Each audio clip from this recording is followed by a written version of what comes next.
Que existem muitos jogadores brasileiros atuando no campeonato inglês, isso todo mundo sabe, né? Mas e outros profissionais brasileiros que atuam fora das quatro linhas? Vocês conhecem algum? O convidado do vídeo de hoje se chama Leonardo Blund, ele é scout do Everton, time aí que disputa a Premier League, né? Para muitos o melhor campeonato do mundo. E se você ficou curioso, fica ligado aí, bora pro vídeo.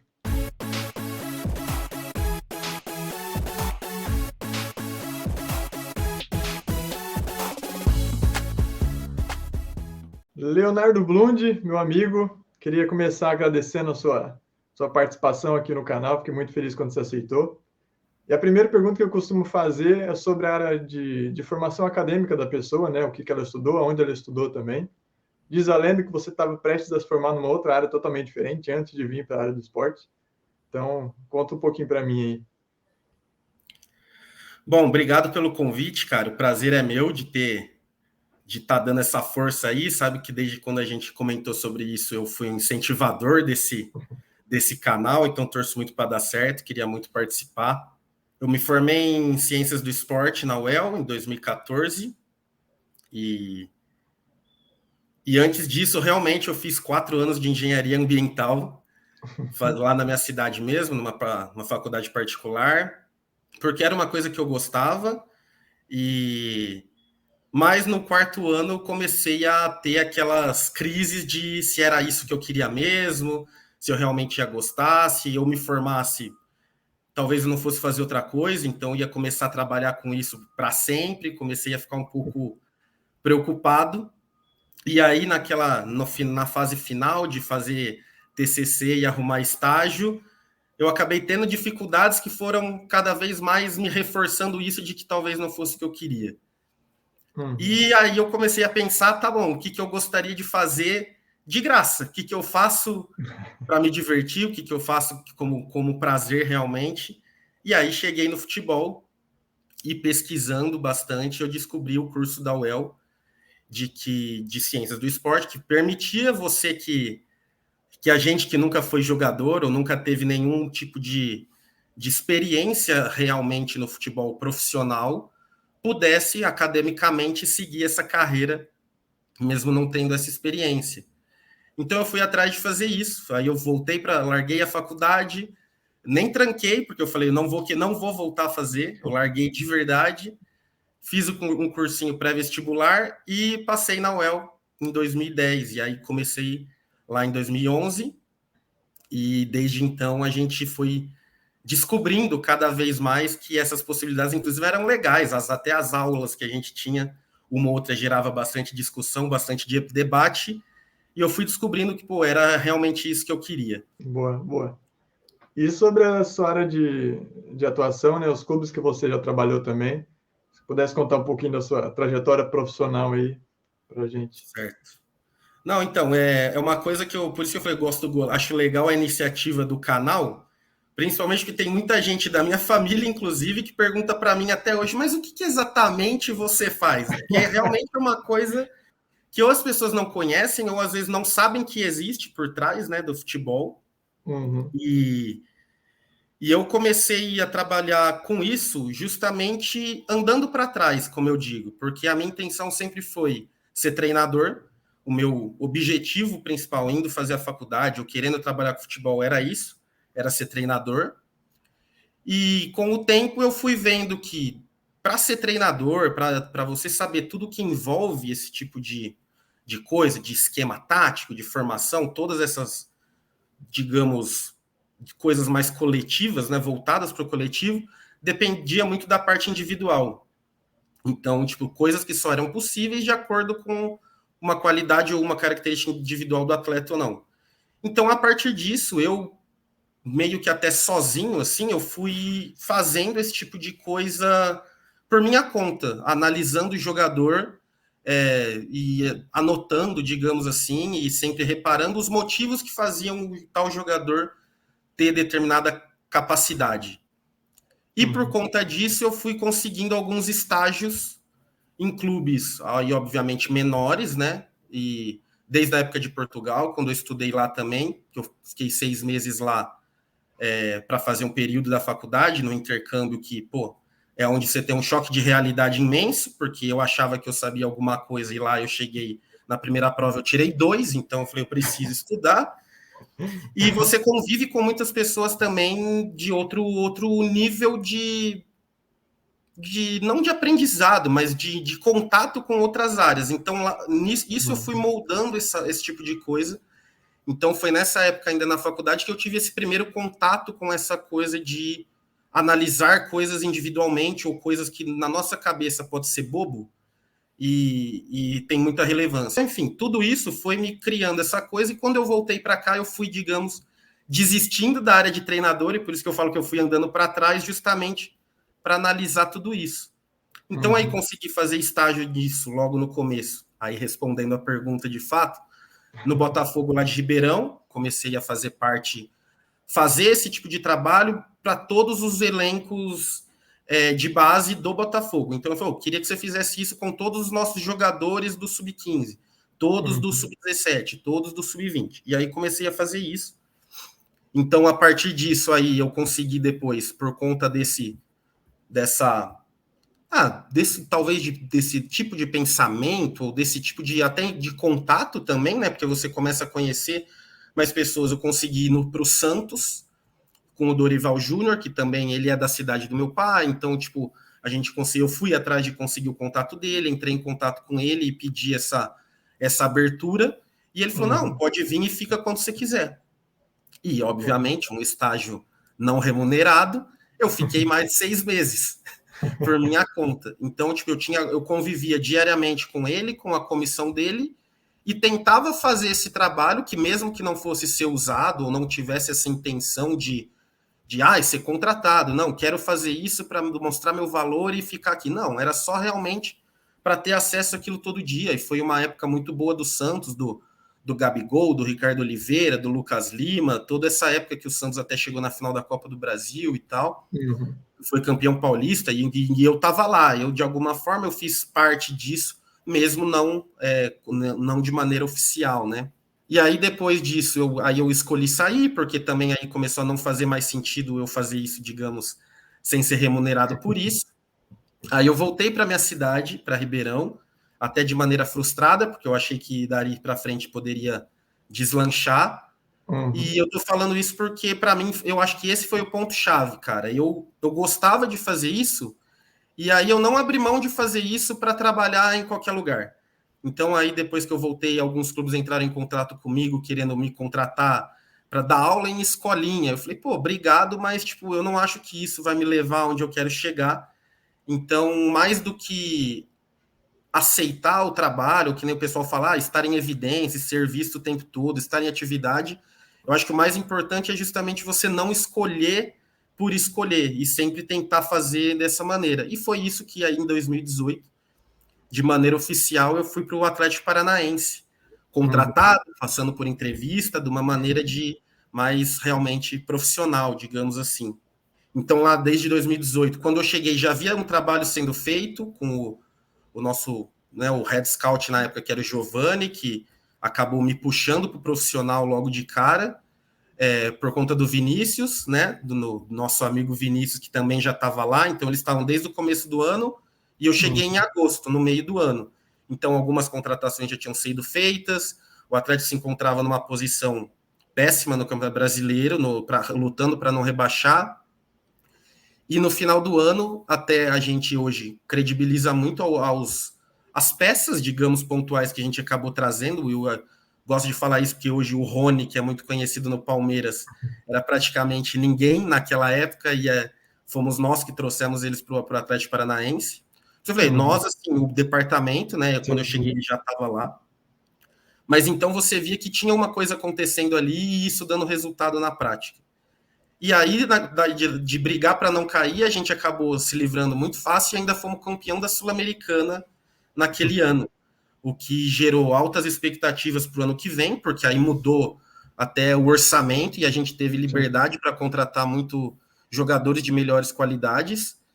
E isso se comprovou porque a gente foi para aí por conta do título da Sul-Americana, a gente foi para a Libertadores, e ganhamos de 3-0 do Boca na Arena da Baixada, que foi um dia inesquecível para a gente, nesse sentido. com o atacante que a gente trouxe, digamos assim, fazendo os 3 gols, ou seja, foi onde de fato a gente começou a ver que o nosso trabalho acontecia e tinha essa importância. Ver o fruto do seu trabalho ali, né?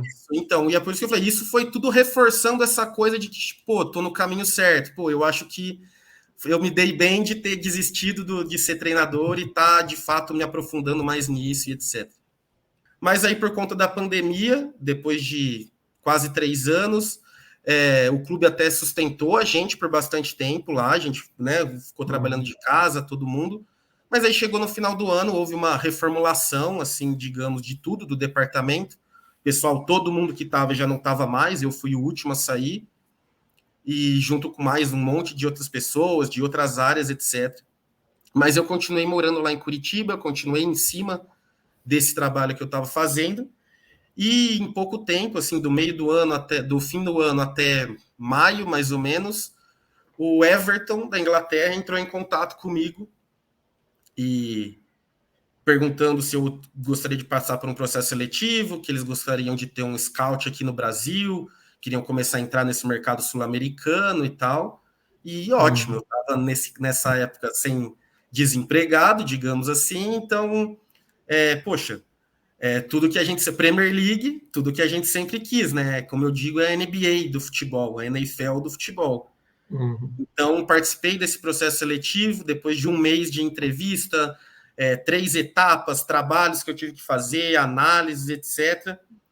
Fui escolhido dentro de 12 candidatos, se eu não me engano, na época, para ser o scout deles aqui no Brasil. Não só no Brasil, mas principalmente Brasil, mas também Argentina, Uruguai, América do Sul, de uma maneira geral, não com tanto foco quanto o Brasil, e também por minha conta um pouco da MLS e da Liga do México, que eu também acho que são mercados muito, muito bons comparados com o nosso, claro, né? Bom, como você comentou, o seu clube atual é o Everton, né, da Inglaterra. Então eu queria te perguntar como que é trabalhar daqui do Brasil para um clube da Inglaterra. De uma maneira geral, é muito bom, né? Porque a gente, assim, primeira coisa, a gente é muito envolvido nos processos. Então, essa eu acho que é uma parte importante. Por quê? E aí, por isso que eu estou falando, o como é 100% remoto, certo? Então, assim, tudo que acaba fazendo parte do processo realmente tem algum impacto. Então, eu trabalho da minha casa, majoritariamente, porque aqui eu acabo não tendo um escritório ou um lugar para você ir, né, um trabalho para você ir. E mais do que isso, além disso, ir nos jogos ou estar em contato com a gente, conseguindo o máximo de informação possível. A gente comenta sempre que a base do nosso trabalho é justamente gerar informação para um clube que não necessariamente conhece o mercado. Então, assim, a base do que a gente faz é tipo assim, como eu posso explicar esse jogador para um cara que nunca viu ele na vida? E aí o cara, dentro da cabeça dele, ele tem que imaginar exatamente como o jogador é, entendeu? Então, assim, é muito bom, como eu falei, porque de certa maneira, desafiador nesse sentido, mas ao mesmo tempo, como eu falei, você se sente muito parte do negócio, porque assim como eu, nós temos vários outros caras que fazem o mesmo trabalho. Então tem os caras que fazem, eles reúnem mais países, um grupo de países, não só específico. Então tem um cara que faz Portugal, Espanha e Itália. Tem um cara que faz Alemanha, Holanda e Bélgica. Então, e todo mundo, né? Tem 2 caras na França, por exemplo. Ou seja, a França já é um mercado que os caras priorizam bastante. Então, só para a França tem 2. Sim. Então, assim, no final, nós somos em tipo 8 caras e todos participam de tudo. Então, eu vejo muita coisa que eles estão vendo também e tem esse grau de comparação entre os dois. Então, por exemplo, tenho aqui então eu assisto jogos e produzo relatórios sobre esses jogos, sobre jogadores que eu julgo importante, dentro de uma faixa etária que a gente quer ter como objetivo também. Então, não vou olhar jogador hoje, até posso dizer, mais de 21 anos para nós já é difícil, porque o cara precisa chegar lá e ainda ter uma margem de evolução que a gente contabiliza até os 23 anos. Então, para ter esse período de amadurecimento. Então, como é? Eu separo esses jogadores, filtro esses jogadores previamente e tento seguir eles ao máximo enquanto eu estou aqui, enquanto eu vou ver em jogo. Então, estar em São Paulo, por exemplo, é uma exigência deles, justamente por isso, querendo ou não, 5 times dos 20 da Série A são daqui, então 25% do campeonato acontece aqui. Eu consigo ver os outros times de fora, vêm jogar aqui pelo menos 5 vezes no ano, então eu também consigo analisar um time que seja, digamos, de mais difícil acesso. Então, tudo isso é bem planejado, bem monitorado. A gente tem plataformas em que eu crio a minha agenda da semana. Então, por exemplo, toda segunda eu já sei o que eu vou fazer durante a semana. Então, na segunda eu tenho que fazer a agenda da semana que vem. Ou seja, então é tudo muito bem programado e, assim, obviamente, às vezes tem mudanças em cima da hora. Não, preferimos que você vai ver tal jogo, mas majoritariamente é isso. O trabalho remoto, para ele funcionar bem, tem que ter uma boa organização, né? Senão não vai dar certo. Mas existe algum momento que presencialmente você e esses outros scouts estão juntos? 2 vezes por ano, por temporada, né, no caso, a gente se reúne na Inglaterra. Então, desde quando eu cheguei, eu já fui 2 vezes. Uma para a janela de janeiro agora, janela de verão deles, né, de verão nossa e de inverno deles. E agora, de novo, como vem a janela de novo, eu fui agora em abril. E aí a gente tem uma reunião onde todo mundo aí sim vai presencialmente para ter todo esse tipo de discussão. É uma reunião que a gente se reúne num teatro, num prédio, para tipo, não ter nenhum tipo de interferência externa, nenhum tipo de incômodo. E ali a gente discute todos os jogadores que foram recomendados. Então, se cada um, por exemplo, temos 5 noves aqui para a gente discutir para o próximo, vai ter 40 noves para a gente discutir e chegar à conclusão. Tá, qual é o que a gente quer? O meu pai pergunta até hoje, você precisava estar mesmo em São Paulo? Tipo assim, não dá para você fazer de outro lugar? Tipo, cara, tem essas coisinhas, né? Estrategicamente, São Paulo é um lugar muito bom, né? Então, por isso, A e é perto de logística da coisa. aeroporto e tal. Próxima pergunta que eu queria te fazer, qual que é o momento mais importante da sua carreira até então? Para mim, o maior de todos, assim, com certeza, foi a Copa do Brasil do Atlético em 2019. Porque ali foi como a gente falou, acho que o nível de desafio para nós foi muito alto, principalmente contra quem a gente jogou, contra quem a gente teve que ganhar, do jeito como foi. Então, tipo assim, e é uma parte bacana do trabalho que eu particularmente acho, que, por exemplo, a gente até brinca, né? O jogador, às vezes, do Atlético Paranaense não é um cara que não seja bem visto, óbvio, mas é um cara assim que às vezes não tem tanta visibilidade de um clube maior. Então, por exemplo, a gente brincava, né, que o Santos, o goleiro, para nós ele já era um dos melhores goleiros do Brasil há muito tempo.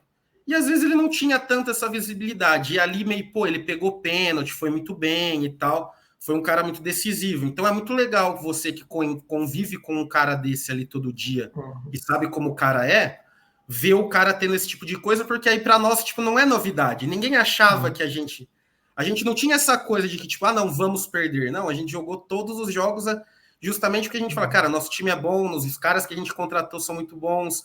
O Renan Lodge, que despontou na época, o lateral, o Bruno Guimarães agora, que tá na Premier League também, jogou pra caramba, puta personalidade.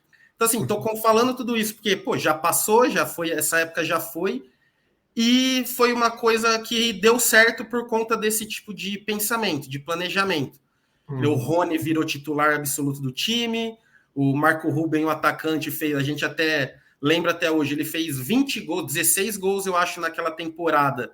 16 tocando uma vez só na bola, tudo de primeira, tudo um gol de cabeça, um gol que ele deu um tapa só. Tipo, coisas que a gente percebe que às vezes passa despercebido, entendeu? Então, eu acho que foi muito marcante por isso. E também porque coroou depois com esse reconhecimento, que a gente, inclusive, fez parte da festa do título depois. Então, ali você está num lugar como todo mundo. Tem jogador, tem diretor, tem todo mundo e você está ali também.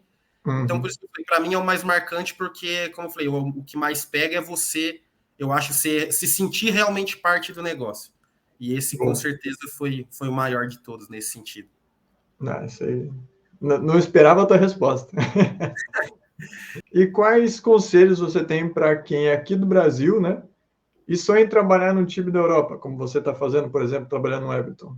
Que é interessante focar nos estudos, onde procurar vagas, por exemplo?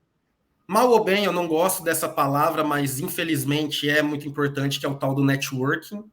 Infelizmente é isso. Mas eu acho que as pessoas confundem um pouco porque muita gente transformou isso no foco, no objetivo. E nessa época, principalmente do Atlético, foi onde eu conheci pessoas incríveis, assim, viraram de fato meus amigos até hoje, e não companheiros de trabalho. E foi muito por conta deles também que depois que eu saí de lá, eu fiquei de alguma forma conhecido, pode-se dizer assim, porque eu recebia ligação de cara, eu sou aqui do Fortaleza, seu currículo está aqui. E aí eu fui ver, meu currículo estava no Fortaleza, no América Mineiro, no São Paulo, no Flamengo, no Cruzeiro. Eu falei, caramba, o que eu fiz para estar aqui? E aí o que eu queria, eu falei do networking por isso, porque mais importante do que isso é você, de fato, fazer amizades, no sentido de estabelecer, de fato, relações. Mas também isso que você falou dos estudos, que é como eu disse, foi algo que eu comecei a fazer sozinho e não parei de fazer mesmo diante de algumas frustrações e diante de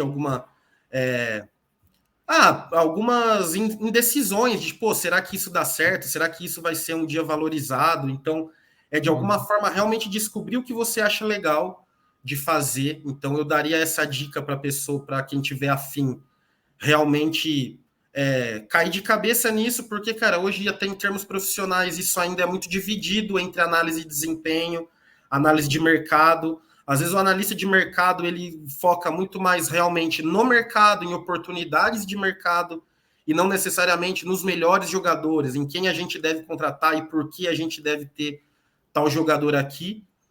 E aquilo que eu falei que para mim foi ponto-chave também, de às vezes que é mais importante você recusar as coisas, você falar não e recusar trabalhos ao invés de pegar qualquer coisa só porque achando que assim você vai estar em evidência, ou que você vai de alguma forma estar sendo visto. Então, assim, tudo acontece no seu tempo, eu acho, e o negócio é aquele clichêzão de estar preparado para quando a oportunidade surgir.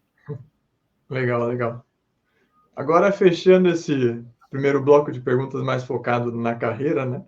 Começar umas perguntas mais pessoais aí para saber também sobre os seus gostos e preferências dentro do futebol e outras coisas Certo? também. Opa, vamos lá. Essa é a parte que eu gosto.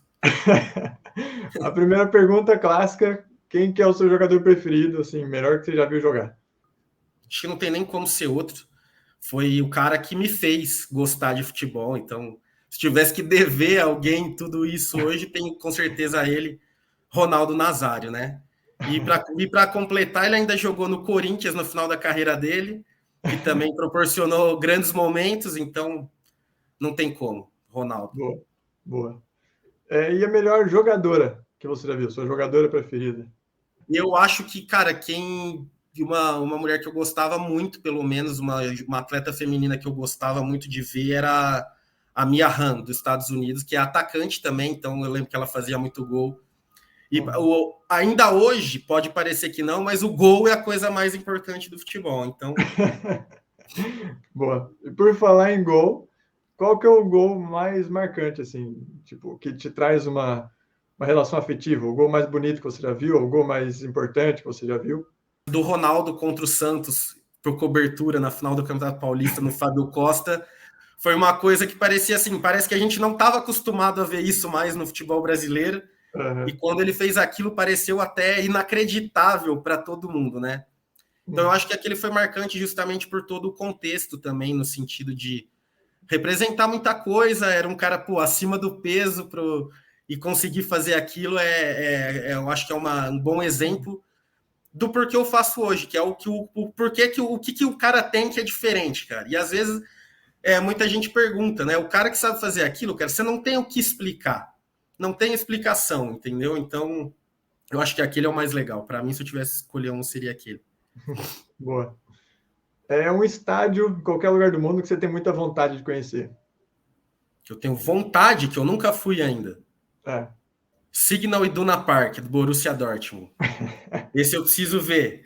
Preciso ver um jogo, na verdade. Ir lá só passar por fora, não sei se resolveria o problema, mas Não ia matar a vontade. maior taxa de ocupação da Europa, muralha amarela, é isso que eu gosto. Então, com certeza seria ele.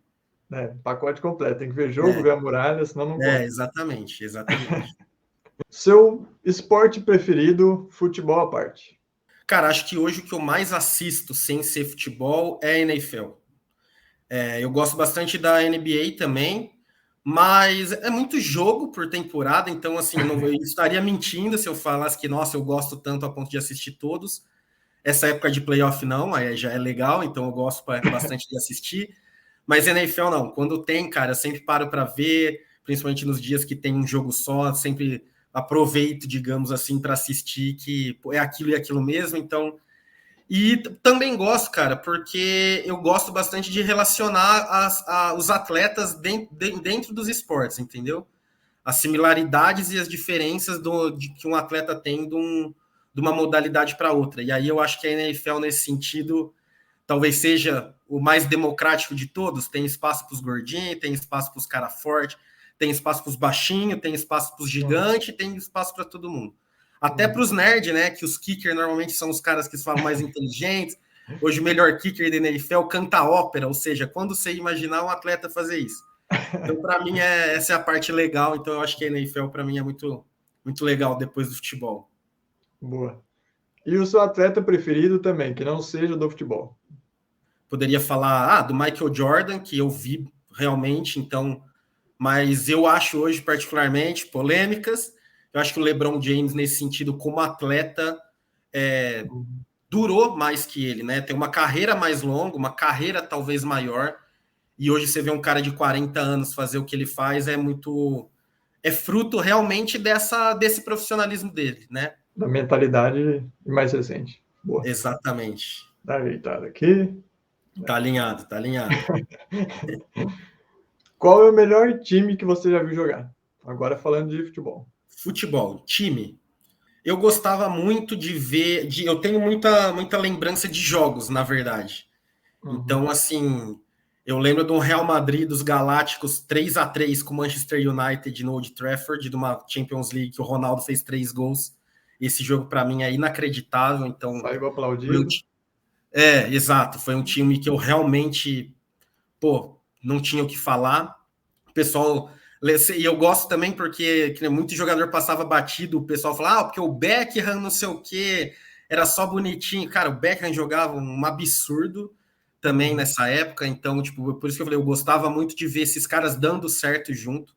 Então eu lembro por causa desse jogo, para mim, foi muito marcante. Então eu acho que esse time talvez tenha sido o melhor que eu vi jogar, lógico, né, nessa época. Mais recentemente, eu gosto muito do Liverpool, do Klopp, porque eu gosto dele como treinador no sentido de como ele realmente explica. Ele fala, não, meu time é 3 toques na bola e gol. E para mim, o futebol é exatamente isso. Sou um pouco contra você ficar 2 minutos tocando a bola. Eu como espectador, eu odeio. Então, se eu tivesse que dizer, tipo, dessa época, eu diria o Real Madrid dos Galácticos e talvez mais recentemente esse Klopp do Liverpool que ganhou tudo, assim, também com Até a próxima pergunta que eu ia te fazer, quem que é o seu treinador preferido? É o Klopp ou não? Não, cara, eu gosto muito do Ancelotti, como ele faz os times dele jogar sem aparecer, digamos assim, sem uma identidade definida. Você não olha e fala, esse é o time do Ancelotti. Não. E o cara conseguiu ir bem no Milan, o cara conseguiu ir bem agora no Real Madrid, o cara conseguiu ir bem no próprio Everton, que quando eu cheguei ele era o treinador. Ele foi bem no Napoli e todos os times com características diferentes, com poder financeiro diferentes, com tipos de jogadores diferentes, e ele conseguiu todos serem muito sucesso, de terem muito sucesso, mesmo obviamente sem ganhar títulos e tal. A última pergunta que eu queria te fazer é como você gostaria de ser lembrado? Lembrado, cara? Cara, não sei, pra falar a verdade. Tipo, nunca tive muito. Não, de verdade, nunca tive essa coisa muito. Essa ambição, sabe? De, aparecer muito, ou ser de alguma forma conhecido pelo que eu faço e tal. Eu acho que seria legal muito mais ser lembrado por tipo assim, pessoas como nós que, digamos, estudamos, fomos atrás de fazer o que a gente gosta, podem sim alcançar lugares que antes pudessem ser inimagináveis, digamos assim. Que é possível nesse sentido de você ir atrás, se propor a isso. Não estou falando que é fácil, que é simples, que não custa dinheiro, porque também depende muito de investimento. Hoje qualquer curso é uma pancada, então não é assim, não saia fazendo cursos e achando que você vai ser um monte de coisa. Eu até uso uma expressão que eu brinco com meus amigos, eu fazer um curso de culinária e cozinhar um miojo à noite não me faz um chefe de cozinha, cara. Não tô pronto para abrir um restaurante no outro dia, entendeu? Então, tipo assim, tudo é construído, tudo é devagar, mas eu gostaria de ser lembrado por, de repente, ser um cara que chegou num lugar que, de repente, muita gente gostaria de estar. É uma coisa que me, digamos, incentiva muito nos dias mais difíceis, nos dias mais arrastados, que é aquela coisa, cara, quantas pessoas não gostariam de estar onde eu estou? Então, tipo assim, eu acho que eu gostaria de ser lembrado por isso. Pô, legal demais. Queria te agradecer mais uma vez, ter aceitado participar aqui desse nosso bate-papo. Fiquei realmente muito feliz. Faz tempo que a gente não conversava, mas quando encontra parece que não passou nenhum dia, né? E é isso, o espaço é seu, se você quiser dizer mais alguma coisa. Não, cara, que isso, eu que agradeço. Obrigado de novo, que eu falei, pelo convite.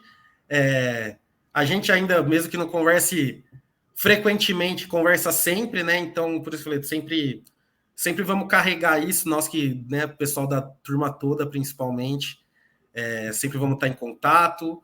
E então, queria agradecer o convite justamente por isso, porque às vezes a gente não fala tanto sobre isso, né? Sobre essas coisas que às vezes estão por trás, que a gente não acaba não ficando sabendo mesmo, então é sempre uma oportunidade.